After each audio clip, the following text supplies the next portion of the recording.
Bismillahirrahmanirrahim. Assalamualaikum warahmatullahi wabarakatuh.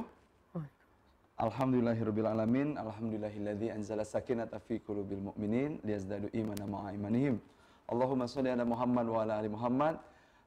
Jamers yang keren-keren, yang berbahagia, insyaallah. Alhamdulillah pada malam hari ini jam session keberapa berarti ya? 8. Ke-8? Wow.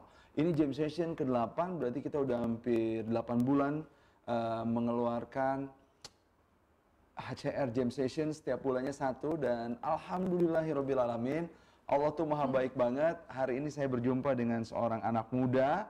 Ini ukuran, kalau umur mah ukuran adik ya, tetapi kalau keilmuan teman-teman semuanya doakan ya, Masya Allah, ketawaduan. Terus lagi, saya kalau terlalu banyak mengedifikasi dia nanti malah jadi gimana-gimana lagi. Tetapi banyak hal yang bisa kita pelajari dari beliau. Siapakah beliau? Mas Reza Randy, panggilannya Mas Randy. Gitu, Mas Randy. Waalaikumsalam warahmatullahi wabarakatuh. Makasih ya udah mau diajak ngejam. Saya yang terima kasih, dikasih ladang pahala. Tuh kayak gitu kan, sederhana banget. Saya pertama ketemu sama beliau karena ada sesosok Teh Fitri dari Tangerang Selatan Berdaya yang mempertemukan saya atas izin Allah sama beliau. Beliau ngisi dulu, dan alhamdulillahnya nih Mas Ren, dulu itu kan kejebak macet tuh. Tetapi Mas Randy memilih untuk sholat terlebih dahulu dibanding melanjutkan acara. Jadi saya kebagian banget sesinya Mas Randy. Kalau kita mah sholatnya di jamaah, Mas Randy mah karena harus mulai entah jam 1, entah jam 4 pada saat itu. Tapi Mas Randy memundurkan acaranya, dan saya jadi sempat mengikuti. Itu pertemuan cuma 30 menit Mas Randy. Tetapi Masya Allah, Fred, ada signature Reza Randy dalam hati ini. Dan alhamdulillah, kalau nggak disertai dengan kekuatan keikhlasan, kayaknya untuk membulak-balikan hati manusia itu susah. Tapi sama beliau, saya ngelihat, aduh, training tuh belum ada apa-apanya ya. Karena kekepoan ketemu sama Mas Randy cuma 30 menit. Pada saat itu saya di Bandung nganterin anak saya mau training ISQ. Ternyata di hotel yang sama lagi ada training PPA. Saya lagi pakai celana setengah lutut, nganterin anak pakai motor. Pas ada training PPA, nggak terima iklan, nggak terima apa-apa. Cuma ada training PPA nih. Di lantai 1, ISQ di atas. Langsung minta istri nganterin pakaian yang layak untuk masuk training. Pada sendal jepitan juga, karena cuma mau nganterin anak lantas goodbye. Alhamdulillah Allah izinkan untuk mencicipi betapa indahnya training dari Pola Pertolongan Allah. Dan mudah-mudahan malam hari ini teman-teman semuanya, Jamers yang keren-keren, yang luar biasa, yang berbahagia, juga mendapatkan sesuatu dari pertanyaan, dari percakapan kita gitu ya Mas ya. Dan hari ini tuh percakapannya sederhana banget. Do not worry teman-teman semuanya, standby aja. Siapin sok materi yang paling, siapin kuota yang paling oke. Mudah-mudahan Allah gantikan sedekah kuota kita untuk menuntut ilmu pada malam hari ini. Untuk itu teman-teman semuanya, saya pengen ngumumin dulu nih Mas Ren, ada pemenang foto challenge. Karena kita setiap saat sama teman-teman yang sekarang juga, silahkan nanti teman-teman lagi nonton kita, dijepret aja, di capture, atau barangkali minta difotoin sama suami, minta difotoin sama istri, minta difotoin sama anak, apa siapapun. Jangan nyuruh ke ibu tapi ya, minta difotoin sama siapa aja. Anda lagi menyaksikan HCR Jam Session ini, terus nanti ada langkah-langkahnya gimana supaya satu t-shirt yang istimewa buat Anda semuanya bisa Anda dapatkan. So, pemenang foto challenge berhadiah t-shirt ketika saya HCR Jam Session ke-7 sama Kang Dewa Eka Prayoga, yang aduh Masya Allah itu ditampar bolak-balik ya, adalah akun Instagram nmia437. Ini kemungkinan besar Teteh ya, betul ya, nmia437. Anda berhak untuk mendapatkan t-shirt yang eksklusif dari kita semuanya. Nanti akan ada yang kontak Teh Mia, insya Allah panitia, supaya bisa dapetin alamat dan dikirim. Gimana dong foto challenge berikutnya? Foto challenge berikutnya syaratnya gampang banget. Satu, udah follow akun Instagram Hari Firmansyah dan HCR Jam Session. Akun Instagramnya Kang Reni juga dong pastinya ya. Screenshot video high class response jam session yang sedang berlangsung dari gadget Anda atau dari gadget teman Anda. Lantas upload screenshot video tersebut ke Instastory atau feed Instagram Anda. Tuliskan insight atau testimoni yang Anda dapetin. Lantas tag akun Instagram @harifirmansyah @HCRJamSession. Jangan lupa guru kita juga Mas Randy di tag juga. Dan gunakan apa itu si tagar hashtag tagar hashtag HCR Jam Session, hashtag giveaway, hashtag giveaway HCR, hashtag high class response. Gitu ya teman-teman semuanya. Semenjak Mas Randy diumumkan menjadi bintang tamu di HCR Jam Session ke-8, pertanyaan-pertanyaan itu banyak banget. Tapi sebelum itu Mas, mau cerita dulu. Kalau di high class response, ada sebuah dudukan yang menyatakan quality of life itu berbanding dengan kualitas responnya seseorang. Dan ada kualitas kehidupan mulai dari basic, nggak menyenangkan, expected, yang seharusnya orang punya, desired, yang diharapkan orang-orang, yang wow surprising, itu orang nggak nyangka bakalan punya kehidupan seperti itu, yang unbelievable, yang amazing. Ada 5 level of quality of life di HCR. Dan yang paling tinggi, itu indikatornya salah satunya adalah selalu mengaitkan Allah kemana dia pergi. Apapun yang dilakukan. Allah dulu, Allah lagi, kalau kata Ustaz Mansur, Allah terus, ngelibatin Allah terus, ingat terus sama Allah. Setiap dia ngerjain sesuatu, dia bisa memaknai pekerjaannya dengan melibatkan Allah di dalam pekerjaannya. Saya bekerja nggak cuma nyari duit, saya kerja ini supaya Allah tuh ridho sama saya, seseorang yang berikhtiar untuk keluarga, membuat keluarga jadi jauh lebih baik kualitas kehidupannya, dan mudah-mudahan kalau keluarga kualitas kehidupannya lebih baik, orang di keluarga saya jadi makin banyak bersyukur, Allah makin cinta. Kurang lebih kayak gitu. Tetapi Mas Ren, mana tadi pertanyaannya ya? Hei, pertanyaan. Saya nyimak tuh di Mentoris. Oh gitu ya? Mentoris itu. Kan saya peserta. Allah. Murid antum mana? Ya Allah ya Robbana. Murid.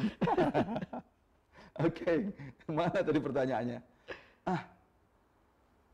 Banyak orang nih yang udah, kan pengen nih kualitas kehidupannya makin lama makin gede, makin lama makin baik. Terus dia ningkatin kualitas responnya, ningkatin kualitas pendidikannya, ningkatin kualitas kerjanya. Semua kualitas yang ada di sekelilingnya ditingkatin. Tapi akhirnya dia kepedean. Ini kan aku kayak begini karena aku, usaha aku. Nah, finally si orang yang kepedean itu kena sentil tuh. Mas Randy nggak mau ngomongnya musibah bro. Pokoknya disentil aja ya, apapun nanti kita dengerin ya. Mas Ren, orang yang kepedean kayak gitu, finally dia di akhir, di ujung sentilannya itu dia sadar, aduh aku udah sombong. Nah, gimana caranya supaya kita tetap aware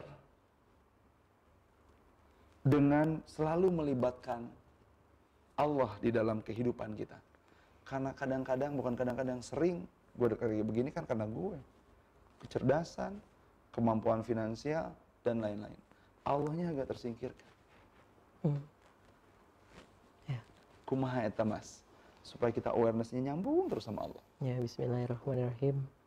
Semoga dari ngobrol-ngobrol ini kawan-kawan, saya kalau minta doa kawan-kawan bukan minta doain ya lancar, doain ya biar acaranya lancar, enggak lancar tapi enggak diridhoi sama aja bohong. Ya kan, dibikin lancar tapi enggak diridhoi.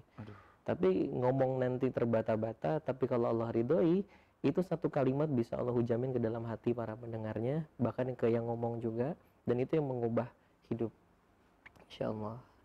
Nah, gimana Kak? Aduh, mudah-mudahan aku belum kita apa-apa udah pengen gimana gitu ya. Kita sama-sama doa kawan-kawan semua bahwa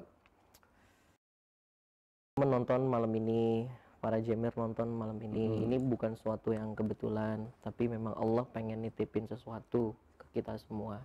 Maka yang dengerin, mohon doain agar yang keluar dari percakapan kita ini satu huruf pun bukan keluar dari nafsu, Allah. tapi memang karena Allah yang pengen gitu ya. Aduh. Dan biarin lisan kita diduntun sama Allah, mau ngomong apa yang Allah pengen sampaikan, bukan apa yang pengen kita sampaikan.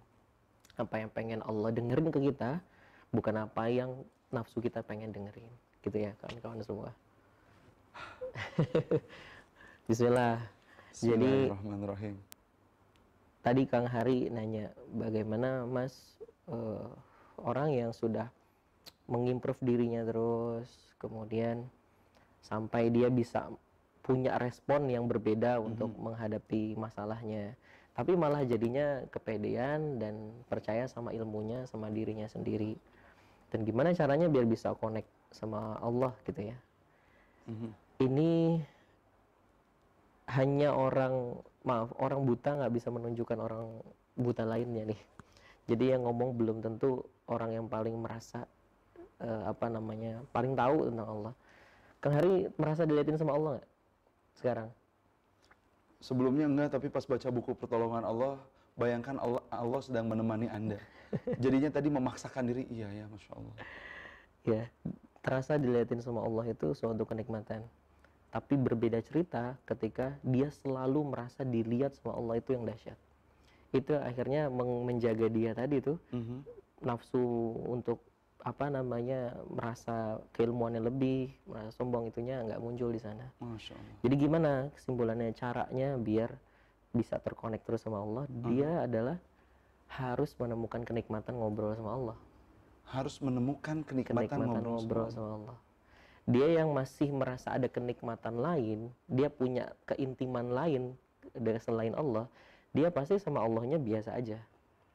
Bahkan dia bisa menikmati tentang kesombongan dirinya sendiri. Tapi ketika dia punya kenikmatan ngobrol sama Allah, kedekatan sama Allah, dan ini caranya nanti kita bahas lagi. Itu dia nggak mau ganti dengan apapun. Bahkan ketika dapat kenikmatan, dia bisa nangis. Takut dia. Takut bahwa hatinya tuh lalai di zona nyaman, jadi balik lagi lupa sama Allah. Tapi justru ketika kena masalah, dia tuh bisa seneng. Teman-teman, sorry banget kalau saya agak kurang kontrol banget, kalau orang Sunda bilang kurang kontrol wajah, karena ini tuh lanjutin Mas. Ya, kita bisa ngelihat kok, kita ini orang-orang yang lagi fokus ke Allah atau orang-orang yang lagi fokus ke dunia, dilihat dari bagaimana respon kita menghadapi masalah dan kenikmatan. Orang yang lagi nyari jalan pulang ke Allah, dapat kenikmatan, dia bisa nangis. Karena takut kenikmatan dia bisa nangis. Bisa nangis. Bahkan sampai nanti di level dia gelar sejadah, dia megang uang segepok gini dan dia bilang di atas sejadah sambil berlutut tuh sama Allah, ya Allah, Engkau tahu ya Allah, saya lagi ngebersihin jalan pulang saya ke Engkau ya Allah. Dan ini ya Allah, saya tahu diri saya sendiri ini lalai dengan yang kayak gini-gini ya Allah. Tolong ya Allah, jangan bikin ini masuk ke dalam hati saya ya Allah. Saya memilih Engkau aja. Terus uangnya ditaruh di sejadah, cerek. Dia nangis.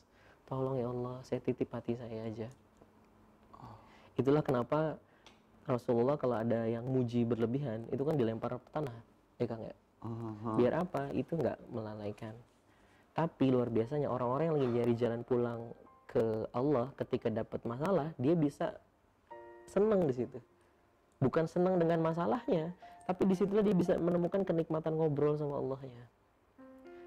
Itu responnya, itu efeknya.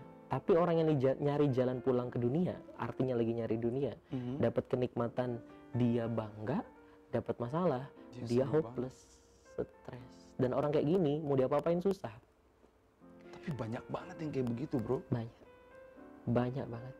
Makanya caranya adalah, Mas, oke Mas, saya ngerti dari bahasanya Mas Hendy, berarti harus menemukan kenikmatan ngobrol sama Allah ya Mas ya. Menemukan itu ya Mas ya. Kumaha carana? Dia harus banyak-banyak me time. Dan me time itu self talknya nggak sama diri sendiri aja, tapi talk to Allah. Ngobrol sama Allah. Me time itu adalah milikilah waktu sendirian untuk berduaan sama Allah. Untuk ngapain? Menjeda hidup sejenak dari rutinitas kita. Oh, Masya Allah, ya Allah ya Karim. Kalau di HCR, Mas Ren dan teman-teman Jamer semuanya, menjeda kita dari kehidupan dan rutinitas kita itu namanya taken off. Berhenti sejenak untuk kemudian mengakses value, mengakses life purpose, tapi jarang banget jeda sejenak untuk kemudian me time ngobrol sama Allah. Jarang banget dibahas. Nuhun pisan udah dibahas malam ini. Di kajian ini aja kita lagi me time nih. Lagi me time. Kangen gak sih sama Allah? Allah tuh yang paling kangen sama kita. Kita jauh sama anak kita aja, Kang, gitu kan? Oh, kangen. Itu kangen. Padahal bukan kita yang bikin tuh anak. Gimana yang bikin kita coba? Kita udah lama lari jauh terus. Aduh, Masya Allah, ya Allah ya Karim.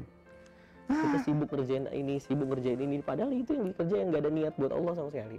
Allahu Akbar. Gimana Allah yang bikin kita gitu? Saking kangennya dipanggil. Ya ayuhat Tuhan nafsul mutmainnah. Wahai jiwa-jiwa yang tenang, atau kamu yang sedang merindukan ketenangan hidup. Kamu ngerjain itu hanya buat mencari ketenangan kan, kedamaian kan. Gak ada yang bisa. Walaupun segitiga Maslow itu udah terpenuhi, hierarchy of needs itu udah penuh, masih kosong hatinya. Coba sampai puncak mengaktualisasi diri. Banyak orang yang depan orang ditepuk tanganin, turun panggung. Ini lagi nyindir aku nih. Enggak, terus lagi ngomong sama diri sendiri. Ini insecure gitu ya. Kebanyakan dosa itu. Orang udah punya uang banyak, hatinya nggak penuh juga, kosong juga. Hatinya, karena Allah cuma jawab, ala bidzikrillahi tatma'innul qulub. Hanya dengan mengingatku, kamu jadi tenang.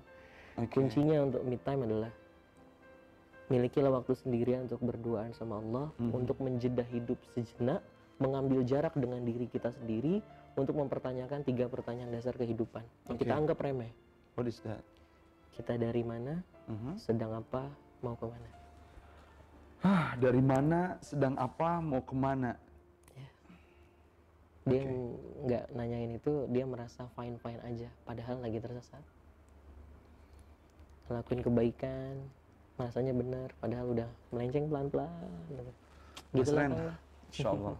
Mas Ren itu sampai punya pemaknaan hidup yang seperti ini, itu kesentil apaan dulu? Ya bahasanya pas, disentil ya. Saya nggak tahu ngepas apa nggak. Karena tadi saya tuh kaget banget, Mas Ren. Ini begini begitu, musibahnya kayak gimana nih kalau begini? Kok musibah sih? Bukan musibah, itu kenikmatan. Hah? Makanya ganti tuh musibah jadi sentilan. Tapi seru tuh Kang bahas itu dulu kayaknya. Oke. Saya mau nanya dulu ke Kang Gonjemar, ke Kang Hari juga, ke yang Ima. Ini bisa mereka jawab di komen bisa ya? Bisa. Ini malahan saya belum nyapa mereka, udah banyak aja. 200. Ini tuh yang berarti yang menyaksikan kita 221 orang. Wow. Ini one of the highest ya. Saya nanya ya. Pertanyaan penting banget. Enggak. Allah yang lagi ngelihat kita sekarang, ini selalu ngasih yang terbaik, jarang ngasih yang terbaik, atau nggak pernah ngasih yang terbaik. Allah di hidup kita selalu ngasih yang terbaik, jarang atau nggak pernah. Coba jawab dulu. Ayo teman-teman jawab dulu ya. Ayo kita jawab dulu. Yang lagi nyimak silahkan dijawab dulu. Allah ini selalu ngasih yang terbaik, jarang ngasih yang terbaik, atau nggak pernah ngasih yang terbaik. Kalau Kang Hari sendiri? Selalu ngasih yang terbaik. Every single time? Every single minute, second. Masya Allah. Jawabannya udah kelihatan belum? Kawan-kawan yang komen di situ apa jawabannya? Selalu belum. Oh, ini delay ya. Delay 1 menit. Oke. Jadi selalu, jarang atau nggak pernah? Selalu ya. Oke. Masuk ke pertanyaan kedua. Itu dikunci jawabannya. Jadi ada nggak yang namanya masalah dan musibah?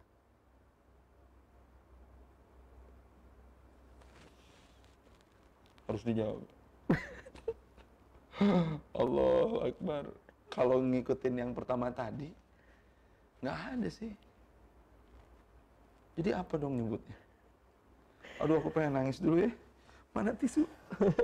Nggak ada tisu di panitia. Aduh. Itu yang saya coba renungin. Iya, kita sering ngeklaim Allah, engkau selalu ngasih yang terbaik. Allah tuh, kita nih kebanyakan ngomongin Allah, tapi jarang ngomong sama Allah. Efeknya ya, kita tahu tapi nggak kenal. Tahu tapi nggak paham. Sama, balik lagi dengan tadi. Allah selalu ngasih yang terbaik, jarang ngasih yang terbaik atau nggak pernah. Pasti kita jawabnya selalu Mas, Allah ngasih yang terbaik. Pertanyaan kedua, jadi ada nggak yang namanya masalah dan musibah? Dan rata-rata refleksnya jawabnya, ada lah Mas. Itu aneh. Itu nggak nyambung. Itu kalau bahasa ilmiahnya contradictio interminis. Aduh, gaya banget sih. Artinya kontradiktif. Dan saya baru menemukan itu kontradiktif barusan. Oh ternyata di kepala gue masih kontradiksi ya. Kalau iya emang Allah selalu sayang, selalu kasih yang terbaik, berarti nggak ada itu dong. Inna ma'al usri yusra, sesungguhnya di dalam kesulitan selalu ada kemudahan, berarti bukan kesulitan apa gimana Mas Ren? Saya ngelihat Allah tuh terlalu baik sama kita. Kita selalu bilangnya ini masalah dan musibah. Ini kan jadi kontradiktif dengan jawaban yang pertama kan. Iya. Semua ada yang terbaik, tapi ketika yang terbaik datang dari Allah, nggak sesuai dengan kacamata nafsu kita, kita selalu label itu dengan masalah dan musibah. Pertanyaan saya, gimana kira-kira yang ngasih? Rasanya gimana? Ngelihat kita kayak gitu. Kamu kan minta yang terbaik, nih tak kasih yang terbaik menurutku loh. Kang Hari kalau anaknya minta truk, anak balitanya minta truk dikasih nggak kan? Enggak. Jahat nggak artinya? Enggak. Baik justru kan? Menurut siapa? Kang Hari kan? Iya. Tapi menurut anaknya gimana? Wah, bisa jadi jahat. Nggak sayang ya. Itu seringnya kita menggunakan sudut pandang kita. Padahal bisa jadi yang menurutmu nggak baik, ternyata itu paling baik. Bisa jadi menurutmu baik, itu nggak baik.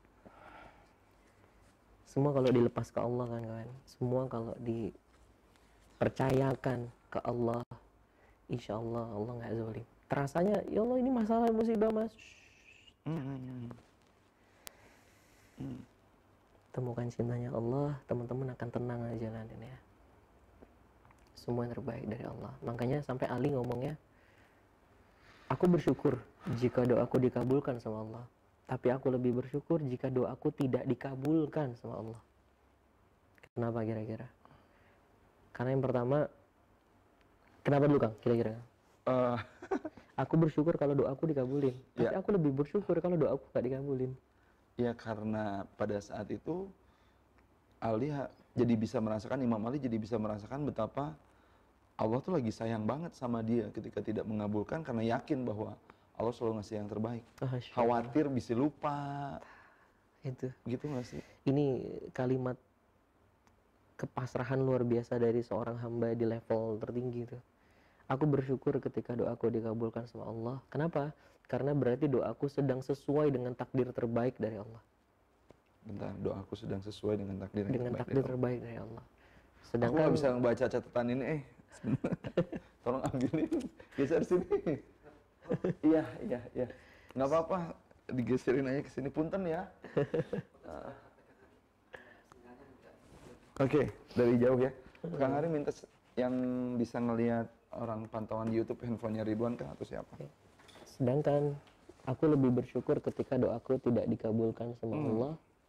Ini yang luar biasa. Kalau yang pertama, oke. Tapi yang kalimat kedua yang luar biasa. Kenapa? Dia lebih bersyukur ketika doanya nggak dikabulin sama Allah. Jawabannya adalah karena yang pertama tadi adalah inginku, yang kali ini adalah inginnya Allah. Aku sedang diselamatkan dari keinginanku sendiri yang buruk, dan yang sedang berlaku hari ini adalah takdir terbaik dari Allah. Jadi kalau dibilang ada masalah atau musibah, ada apa enggak?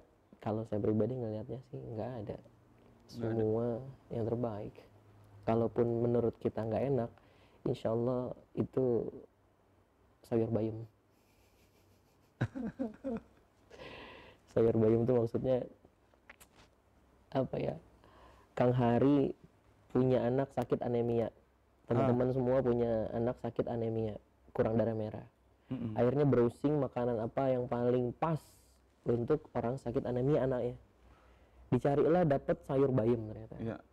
Tapi ketika ngeliat sayur bayam, kita langsung ngeliat gini, aduh anak saya nih nggak suka sayur bayam, tapi dia butuh. Tetap bikinin nggak kira-kira? Dibikinin.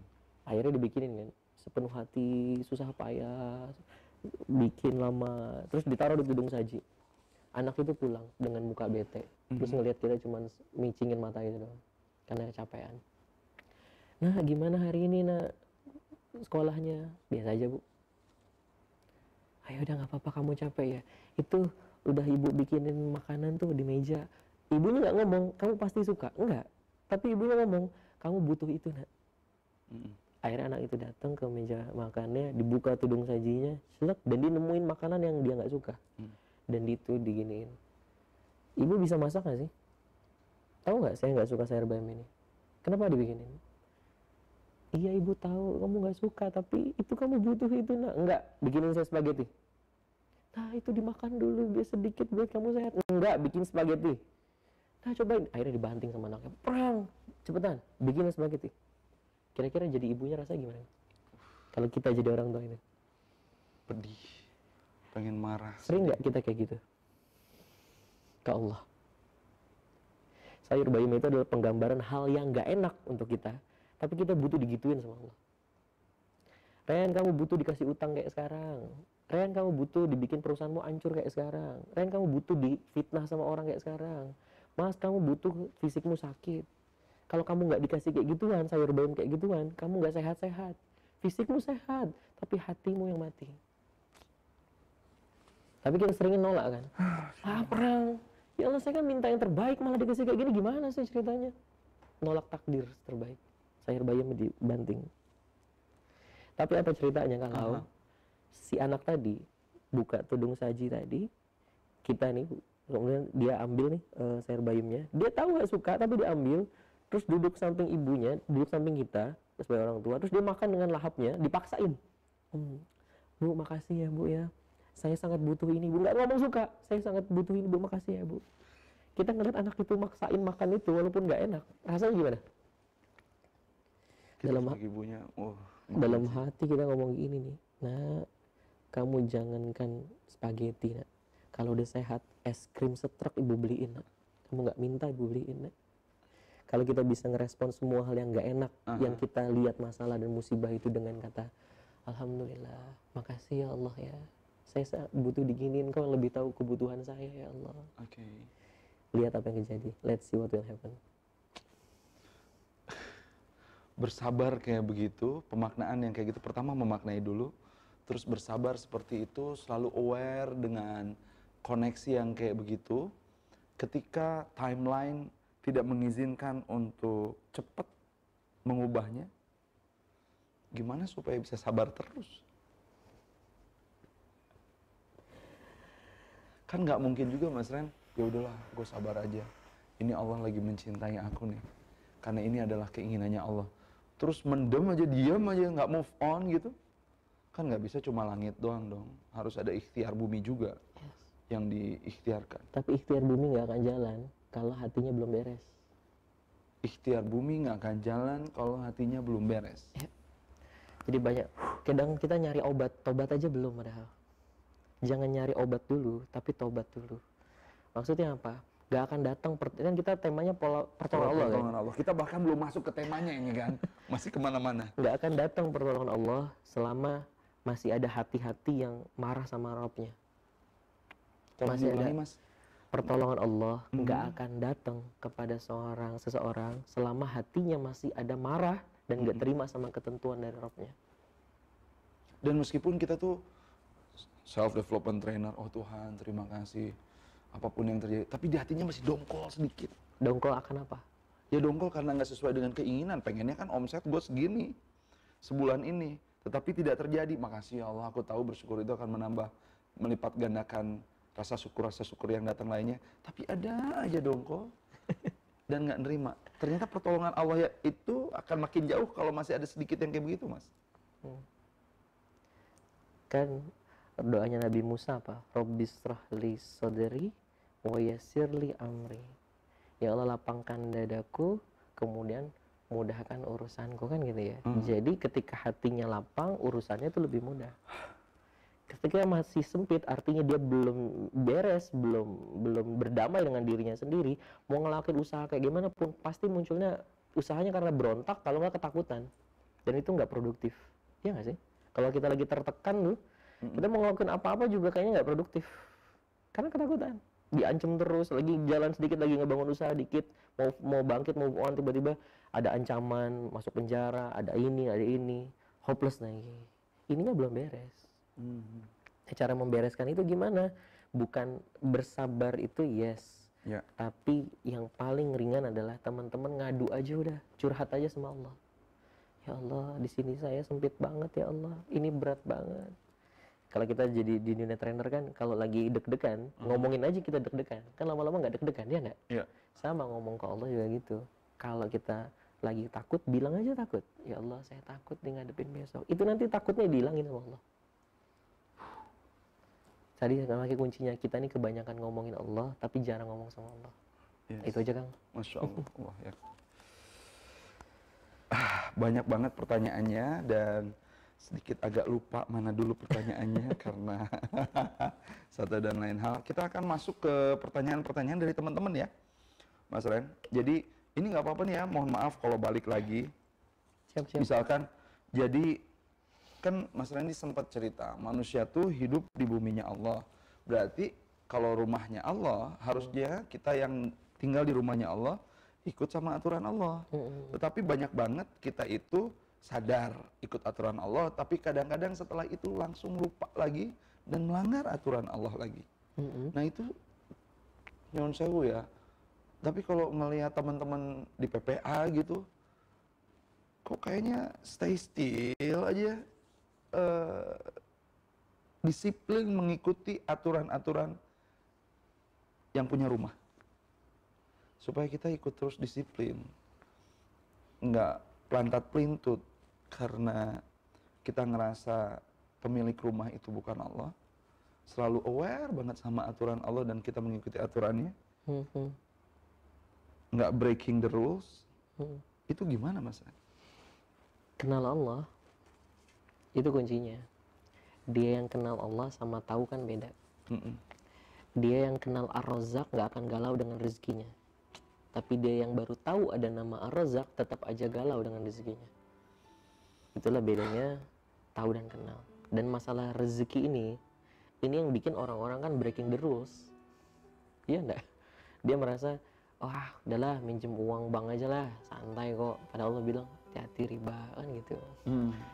Biasanya kita nih termotivasi karena ya cambuk ya, ketakutan, takut lose something, takut ini, sehingga merusak dengan aturan-aturannya Allah. Pertanyaan adalah gimana caranya Mas biar ngikut aturannya Allah? Ya. Maka sadari dan ketahuilah bahwa aturan Allah terbaik. Ini klise banget, kita udah pada tahu nih kalimat ini. Ya. Masalahnya adalah gimana caranya biar itu tertanam dalam hati kita. Itu dia. Kenal sama Allah. Gimana caranya kenal sama Allah? Sekarang gini, contoh ya. Misalkan Kang Hari nggak kenal sama seseorang nih.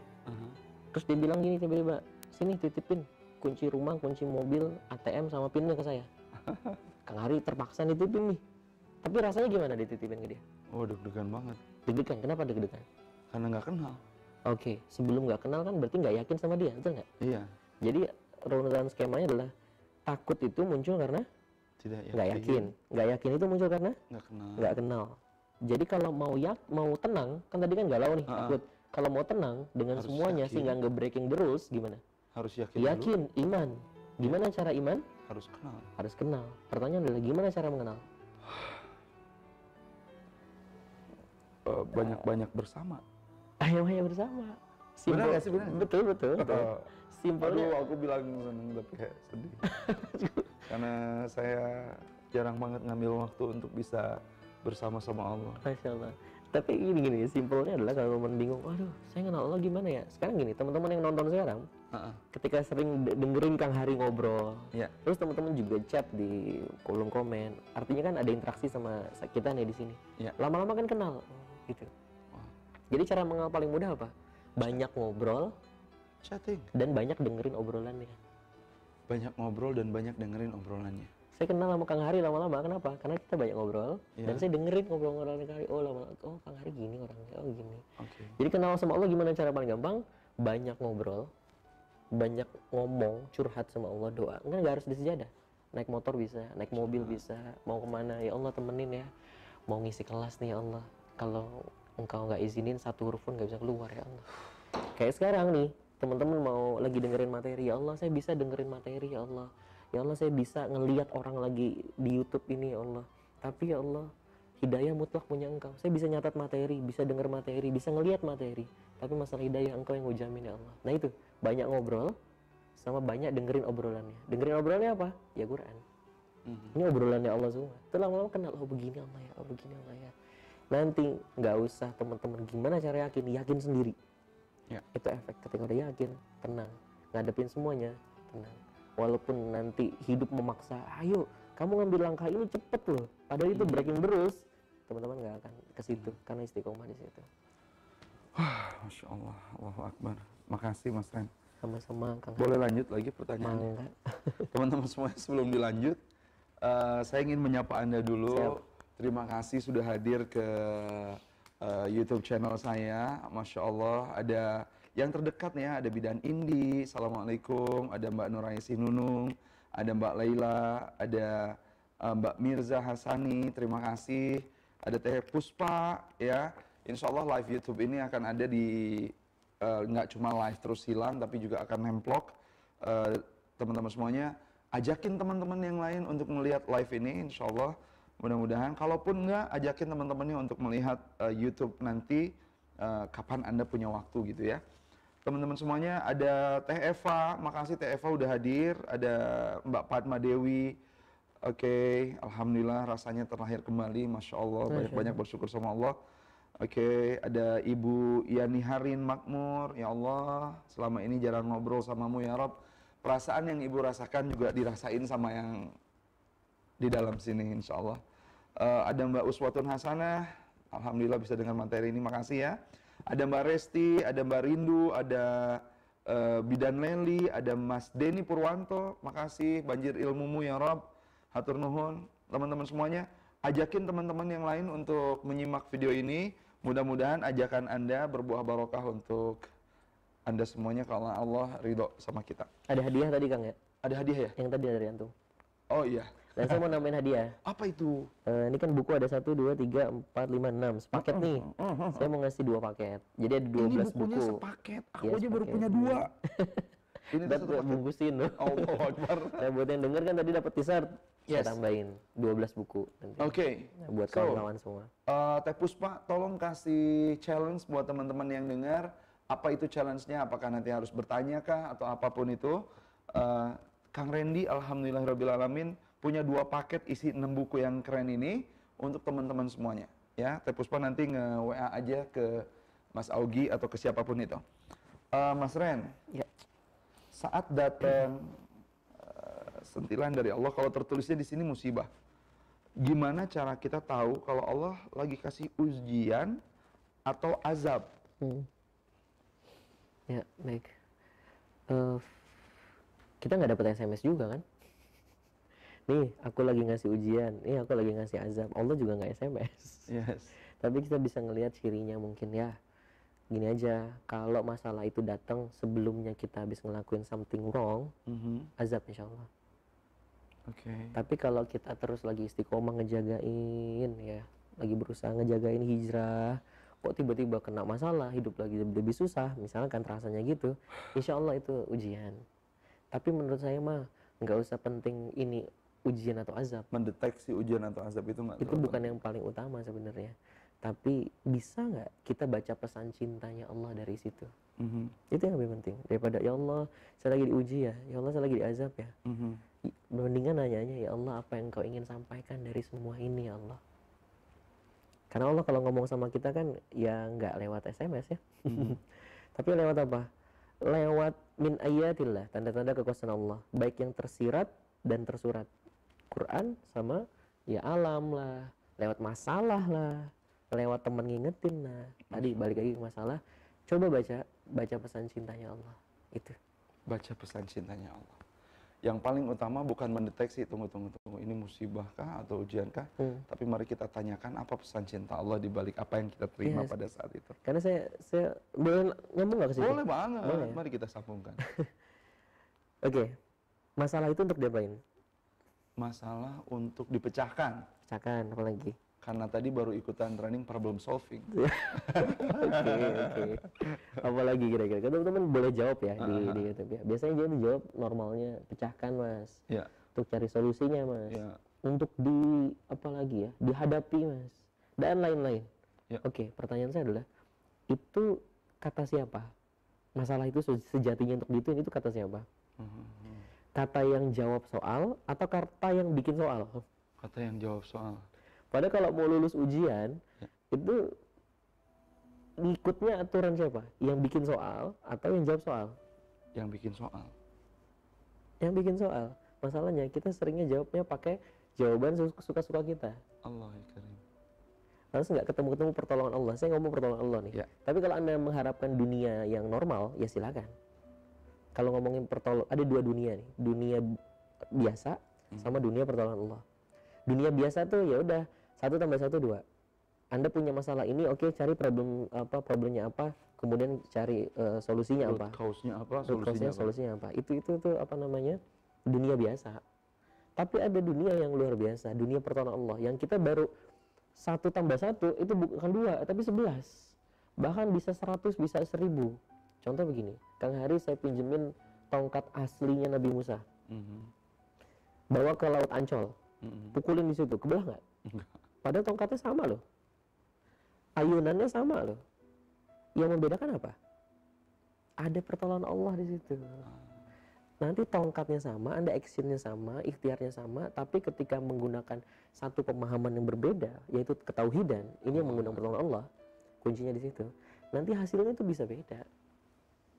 Kayak Sulam lah, coba ya. Haji Sulam, tukang apa? Haji naik bubur ya. Tukang haji, iya itu, iya benar kali. Benar nggak sih? Iya benar ya. Jangan nonton, Tukang bubur naik haji. Tukang bubur naik haji. Kalau tadi apa kata Mas Randy? Tukang haji naik bubur. Pantesan agak bingung ya. Satu udah nggak pernah nonton sinetron. Halo, Ciki Citra Kirana lagi nonton. Tukang bubur naik haji. Ya itu kan kisah nyata kan di awalnya. Dia cuma jualan bubur, tapi malah bisa pergi haji sekampung. Ada something yang mengundang pertolongan Allah. Itu loh yang kita bahas malam ini. Ya. Jadi kalau teman-teman masalah itu untuk dipecahkan, untuk cari solusi, itu dunia biasa. Itu dunia biasa. Kalau mau masuk ke dunia yang mengundang pertolongan Allah adalah ternyata masalah itu bukan untuk diselesaikan. Untuk diapain? Tunggu, aneh gak kira-kira katanya tuh, kalimatnya? Itu dia makanya nanya itu. Aneh Masalah banget. bukan untuk diselesaikan, untuk diapain? Itu kata siapa kan gitu ya? Itu bukan kata saya. Di kisah Nabi yang dimakan ikan paus tuh. Nabi siapa? Nabi Yunus. Nggak ada satupun Nabi yang dimakan ikan paus. Ditelan. Oh iya, ditelan. Terlalu serius. Iya, ditelan sama ikan paus. Dan itu ada ibrohnya juga, ada hikmahnya juga. Allah ngutus ikan itu bukan gini. Wah ikan, telanlah Yunus, tapi jangan biarkan gigimu menggores kulitnya Yunus sedikit pun. Artinya ikan itu, masalah itu kalau lihat kacamata manusia ya, masalah yang didatangin bukan untuk menyusahkan Yunus, tapi untuk apa? Melindungi, menyelamatin dari sesuatu yang berbahaya, lebih parah daripada goresan fisik. Itu apa? Goresan iman.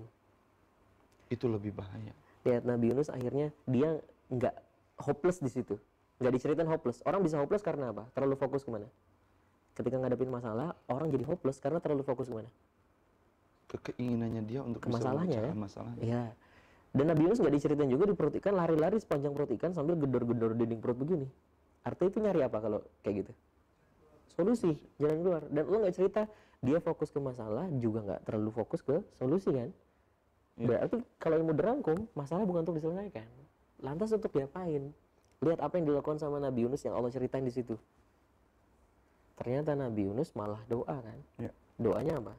La ilaha illa anta subhanaka inni kuntu minaz zalimin.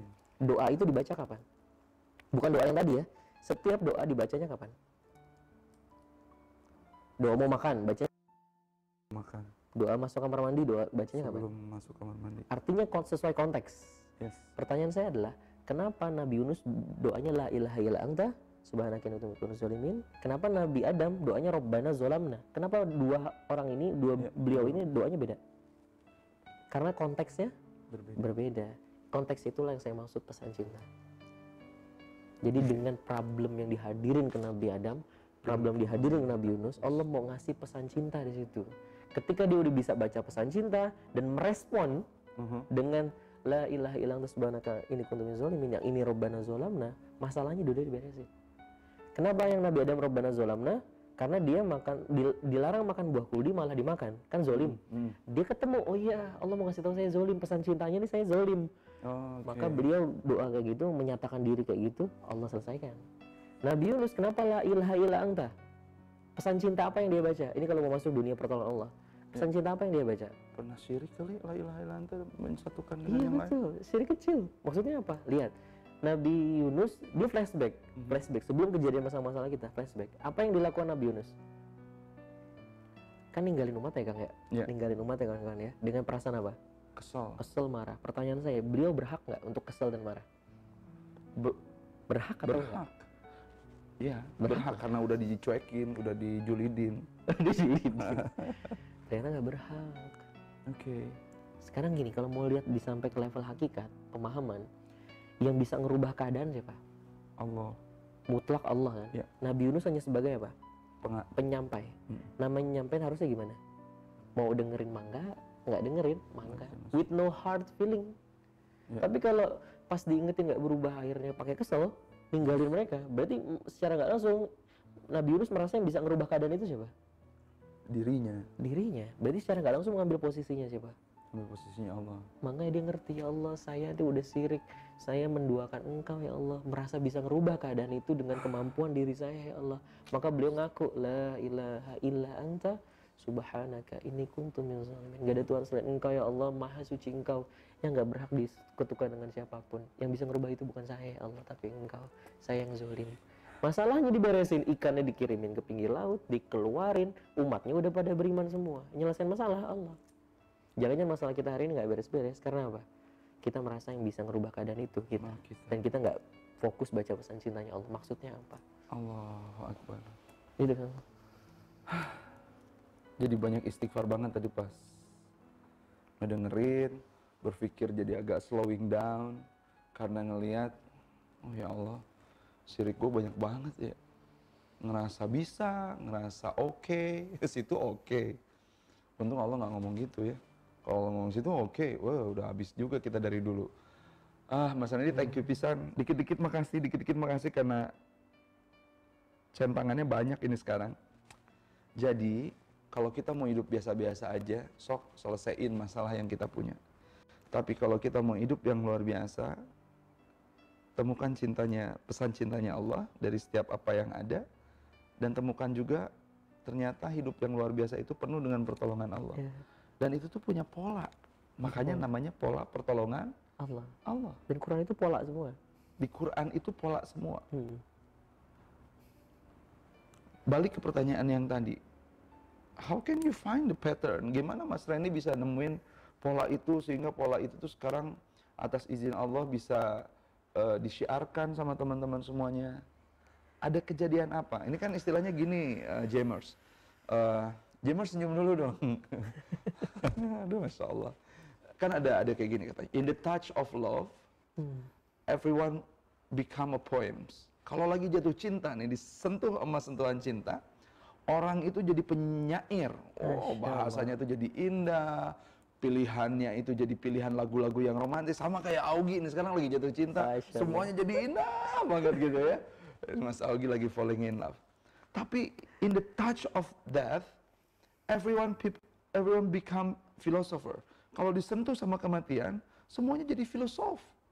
Jadi bisa memaknai dalam banget, melihat hakikat dan lain-lain.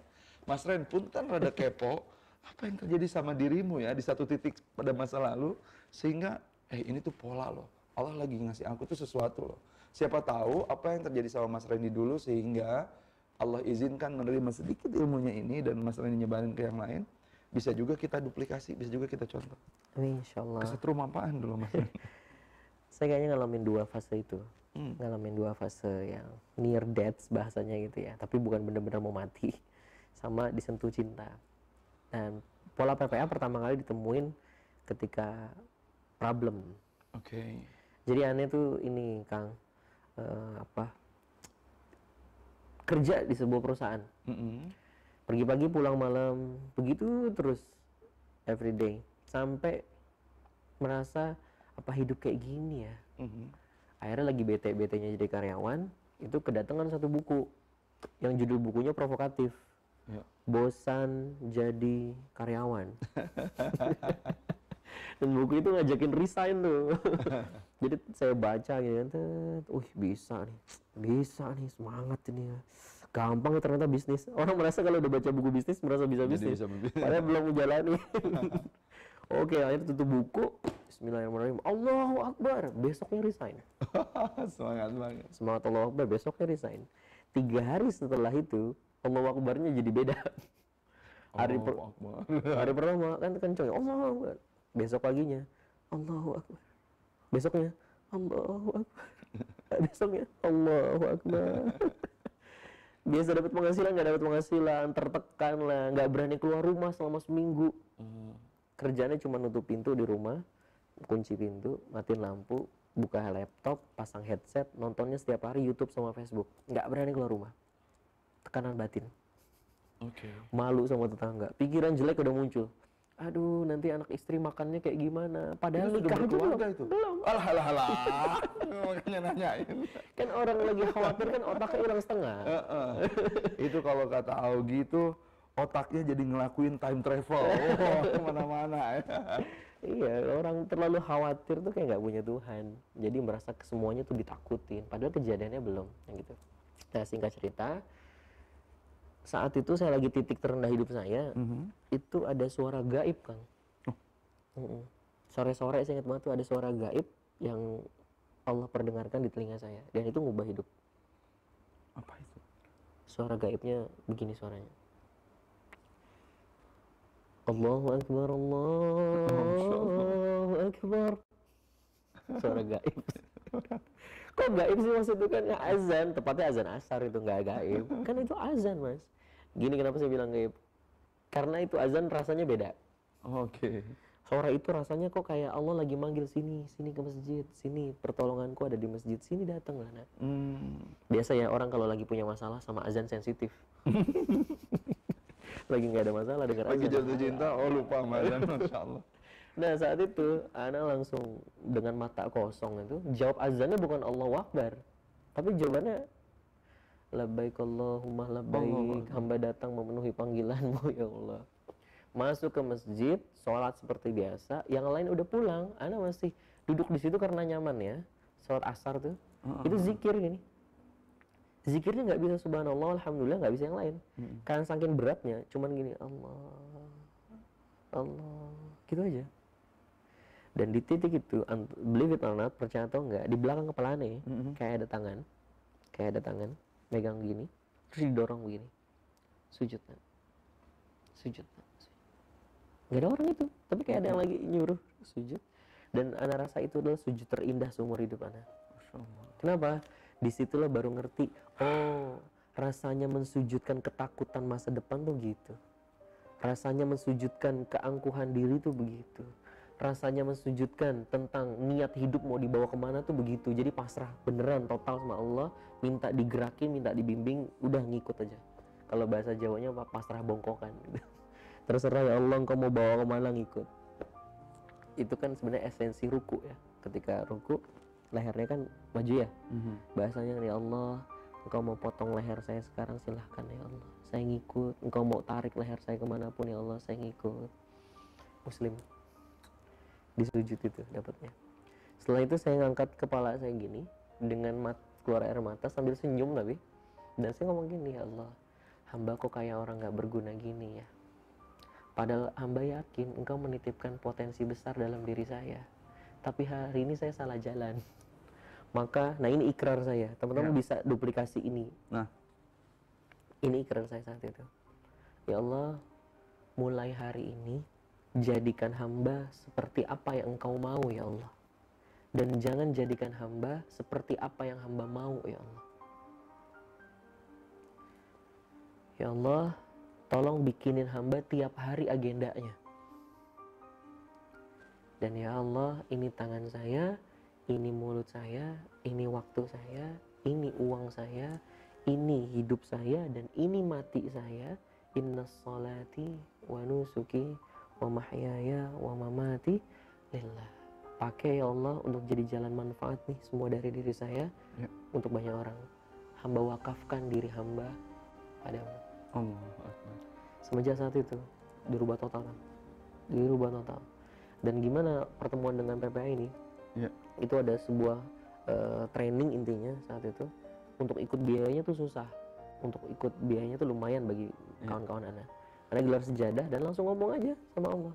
Ya Allah, ini ilmunya bagus tapi biayanya banyak yang nggak bisa ikut itu ya Allah. Tolong ya Allah kasih saya satu ilmu saja yang bisa dengan ilmu itu nolong banyak orang biar bisa ikut training itu ya Allah. Akhirnya selama abis doa itu duha, besok paginya selama seminggu ke depan itu Allah kayak ngirimin buku gitu. Ada yang dipinjemin orang, ini awal mula PPA. Ada yang dipinjemin orang, ada yang udah dirak buku, ada yang denger kajian di YouTube, ada yang ketemu sama orang-orang. Dan itu kayak Allah mau ngomong gini, Ren, itu yang tak hadirin bukan orang-orang sukses, tapi orang-orang yang aku tolong. Beda antara orang sukses sama orang ditolong. Kalau orang sukses kan effortnya segini, hasilnya segini. Tapi kalau orang yang ditolong, kayaknya effortnya baru segini, tapi hasilnya udah begini. Masya Allah. Bahkan sampai yang di luar nalar, dia hadirin. Saya lihat, saya perhatiin, kok kayak ada polanya ya? Dan akhirnya saat itu ada kertas di meja saya, itu ada pensil, itu tangan kayak gerak sendiri, nulis 5 poin PPA. Saat itu, ini apaan sih bahasanya aneh, nggak ngerti. Udah saya taruh. Ada teman datang, Mas saya mau ikut training tapi uangnya nggak cukup, baru ada 700.000, harusnya 3,5 juta. Bisa nggak Mas? Nggak bisa Mas, tapi saya punya PPA nih. Nyeletuk saat itu, PPA. Langsung saya coaching saat itu, beres. 3 hari kemudian datang lagi bawa uang segepok. Mas, saya dapat 3,5 juta dengan sangat mudah praktek PPA loh. Saya pikir, ini kebetulan kali. Kesini kok 5 orang berhasil, 100 orang berhasil, 500 orang itu berhasil semua.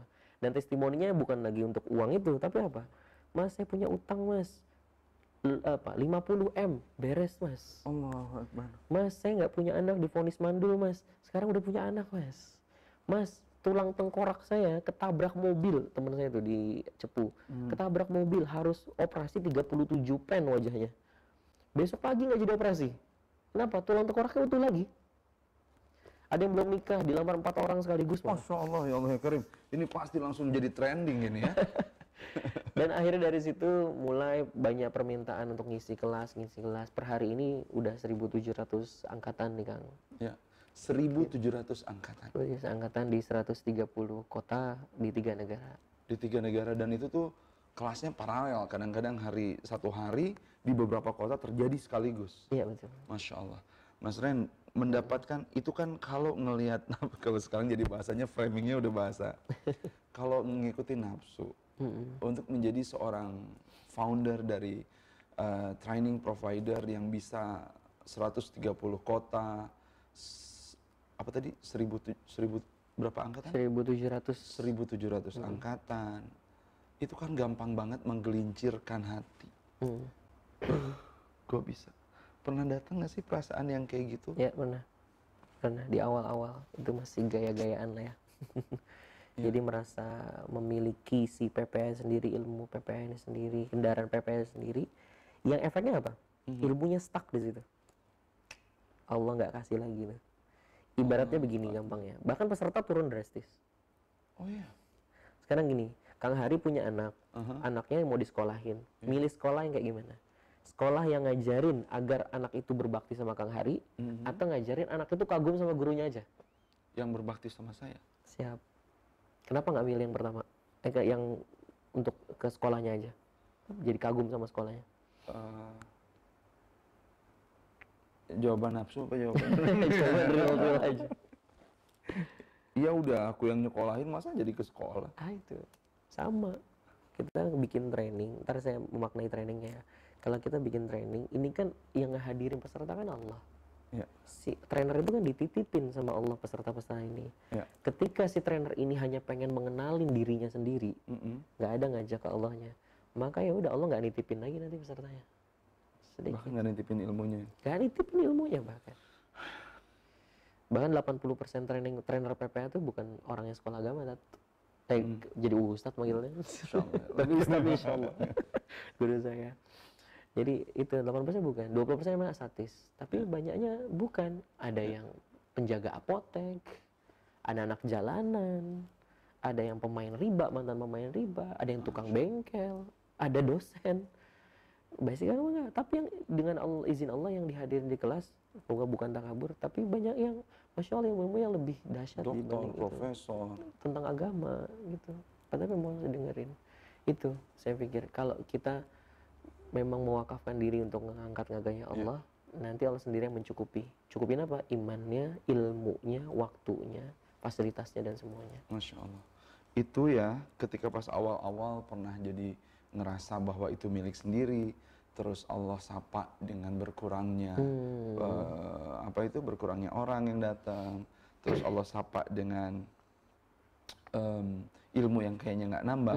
Terus yang Mas Randy lakukan balik lagi ke pola yang dibuat 5 pola itu? Saya me time, itu aja kuncinya. Banyak orang yang cara ngedeket ke Allah ya, ada yang dengan Quran, ada yang ini. Kalau saya sih ngobrol sama Allah. Saya ngobrol, ya Allah kenapa ya kok begini keadaannya, kok begini. Akhirnya saya menemukan iya ya, kalau mau jujur hati tuh tahu jawabannya kok. Hati kita tahu jawabannya. Dan itu merasa iya ya, saya ngerasa memiliki kendaraan ini. Akhirnya saya memaknai lagi bahwa saya sekarang memahaminya bukan saya menemukan PPA, Kang. Tapi saya lah yang ditemukan sama PPA. Wow. PPA itu kan cuma nama ya. Sombong banget ya gue ya. PPA kan cuma nama ya. Sebenarnya kan kendaraan dakwah ya. Gitu. Kendaraan dakwah yang stikernya ada yang Ferrari, ada yang ini namanya kendaraan stikernya beda. Nah ini kendaraan itu stikernya tuh PPA saat ini. Lah saya dan kita semua, bahkan alumni PPA yang lagi dengerin sekarang, kita ini kan semua orang-orang yang tersesat di gurun pasir, nggak tahu arah mau kemana. Ada satu jalan dan Allah saking sayangnya sama kita nggak mau tersesat di gurun pasir itu, ngirimin mobilnya. Dan kita orang yang dimasukin ke dalam itu untuk dibawa sama kendaraan ini sampai sana. Maka yang butuh kendaraan ini itu kita atau saya si trainernya, bukan audiens sebenarnya. Sama ketika bukan hanya kendaraan dakwah, apa hanya ini Mas, apa namanya yang training keagamaan, enggak. Semua training saya pikir itu kendaraan dakwah. Kenapa? Gini aja, kalau lagi mau ngisi training, contoh nih Sabtu mau ngisi training, Jumatnya udah males nggak kira-kira? Udah deg-degan. Dalam artian udah deg-degan, malam-malam udah nggak mau nyetel TV di hotel kan gitu ya. Udah kejaga apa hatinya dan lain-lain karena besok udah mau ngisi training. Lah berarti sebenarnya yang butuh dakwah ini, yang butuh kendaraan dakwah ini, yang butuh training ini itu bukan peserta atau trainernya? Trainernya. Kita nih lagi diselamatin sama Allah biar nafsunya nggak muncul. Dengan apa? Ya wis, tak kasih jadwal ngisi. Biar apa? Kamu selalu berada dalam kondisi takut dan berharap sama aku. Allahu Akbar. Gitu sih. Masya Allah. Terima kasih. Itu untuk para trainers yang lagi ngedengerin atau para asatid yang lagi ngedengerin, guru atau siapapun, karena kita sejatinya adalah penyampai. Mudah-mudahan yang barusan dijelasin sama Mas Randy tentang kendaraan itu punya makna yang dalam buat Anda semuanya. Mas Ren, ceritain dong, jadi 5 pola itu, kita udah lebih loh ya ini dari 1 jam. Janjinya sama audiens 1 jam nih ya. Oh gitu ya? Sama Jammers 1 jam, biasanya high class response jam session itu. Tapi boleh nggak diceritain sedikit saja supaya teman-teman, karena yang belum jadi alumni juga banyak juga. Doakan saya pengen ikutan kelas offline-nya, insya Allah teman-teman semuanya, saya mengikuti itu banget. Pada saat itu terpecah banget konsentrasi karena harus ada event yang diikuti juga sama orang tua di ISQ pada saat itu. Tetapi saya menikmati banget event 1 hari bersama PPA itu Masya Allah. Mudah-mudahan Anda bisa ikut nanti ya. Mas, 5 poin itu ya? 5 poin. Oke, baik kawan-kawan. Saya udah niatin tadi dari mulai ini. Semoga teman-teman bukan cuma dengerin orang ngobrol ya di sini. Tapi saya yakin teman-teman yang lagi denger, para jammers sekalian yang lagi denger punya masalah dan keinginan kan. Apapun itu. Semoga dengan saya sampaikan ini jadi jariah buat saya dan jadi wasilah pertolongan Allah, hadirnya pertolongan Allah buat Anda. Amin. 5 poin PPA yang selalu kita sampaikan di 1700 training angkatan. Yang pertama, ini yang paling penting. Yaitu apa? Niat kuat, lurus, murni. Saya ulangi, niat kuat, lurus, murni. Kuncinya luaskan. Kuncinya luaskan. Jadi kalau kita singkat aja nih ya, jika kita punya keinginan, kan yang mengabulkan kan Allah. Yang ketok palunya kan Allah. Maka rayu Allah, bikin Allah jatuh cinta dengan niatan kita. Contoh gini, Kang Hari, saya doain deh Kang Hari jadi multi triliuner. Amin. Uangnya banyak. Terus saya mau minjem uang sama Kang Arya, nggak usah minjem deh, minta. Orang multi triliuner kan. Saya minta 2M Kang. Iya. Kira-kira nanya apa? Buat buat buat apa? Buat apa? Terus saya jawab gini, saya pengen beli mobil yang tingkat 7 Kang. Biar kalau saya lewat, orang-orang satu komplek itu kagum ngeliat saya. Saya bosan jadi orang miskin Kang. Udah biar mereka tuh hormat sama saya. Dikasih nggak? Enggak, nyebelin. Enggak ya. Tapi kalau kayak gini, Kang, saya minta dong 100M Kang. Iya. Buat apa? Buat apa juga? Nah, mohon doanya, saya punya keinginan ini. Saya pengen Kang, kalau dikasih 100M itu, bikin kampung tauhid Kang. Dimana itu jadi think tank peradaban Indonesia, muncul ide-ide besar dari situ yang ngerubah Indonesia dan dunia kan. Saya juga pengen punya travel haji umroh yang saya sebenarnya nggak pengen nyari uang dari situ. Saya ngambil cukup dan saya pengen ngasih seluruh alumni PPA, seluruh kawan-kawan yang denger, udah tiket satu-satu pada umroh. Saya pengen punya rumah sakit infak yang teman-teman nggak usah susah-susah, nggak usah pakai BPJS dan lain-lain. Datang punya sakit parah, Anda cuma punya 5.000, kita tetap lakukan profesional. Dikasih nggak Kang kira-kira? Kasih. Dilebihin. Oh, Multi triliuner. oh mantap. Gaya banget. Pertanyaan saya adalah kenapa Itu baru niat aja udah sombong. Udah gak ya Allah dengan niat yang kuat ya. Pertanyaan saya adalah kenapa Kang? Yang pertama nggak dikasih, kedua dikasih Kang? Karena niatnya.